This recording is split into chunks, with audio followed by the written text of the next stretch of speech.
নমস্কাৰ প্ৰিয় শ্ৰোতা, শুনি আছে জে বৰুৱাৰ সৈতে আনন FM শিৱসাগৰত আজিৰ অনুষ্ঠান কবিতাৰ এসাগৰ।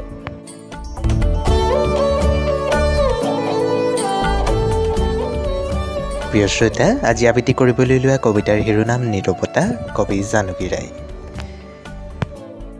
নীৰৱতা। মোৰ মনৰ পজাঘৰত নিৰলে বিচৰণ কৰি ফুৰা মুহূৰ্তবোৰত নাই আজি সেই স্নিগ্ধ সৰলতাটোৰ। নিঃসংগ নিৰ্জন নিশাবোৰতো তই আজি নাই। অবিশ্ৰান্ত মৃত্যুৰ কোলাহলে অভ্যন্ত কৰি পেলাইছে তোক। বিষণ্ণতাই আৱৰা বুকুৰ মাজত ধুমুহাৰ তাণ্ডৱ চলিছে। তোক বিচাৰি অবোধ হৃদয়ে হাহাকাৰ কৰিছে। তই সঁচাই বৰ দুৰ্ভগীয়া নে নিথৰুৱা নাজানো। বাৰে বাৰে দেখোন পৰাজিত তই। বিজ্ঞানৰ জোৱাৰৰ গৰাহত নিজৰ অস্তিত্ব হেৰুৱালি।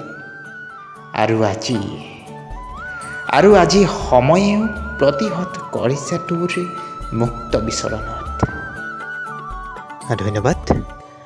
আনন FM শিৱসাগৰত মই জে বৰুৱাই আজিলৈ বিদায় মাগিলোঁ। আৰু বিদায় মগাৰ আগত আপোনালোকক এটা কথা ক'ব বিচাৰিছোঁ যে আমাৰ স্ক্ৰীণত উপলব্ধ আমাৰ হোৱাটছআপ নম্বৰ 9395594591 নম্বৰত আপোনালোকে যদি কবিতা লিখি ভাল পায় তেন্তে আমালৈ প্ৰেৰণ কৰিব আৰু আমি চেষ্টা কৰিম আপোনালোকৰ কবিতাসমূহ আবৃত্তি কৰিবলৈ। ধন্যবাদ।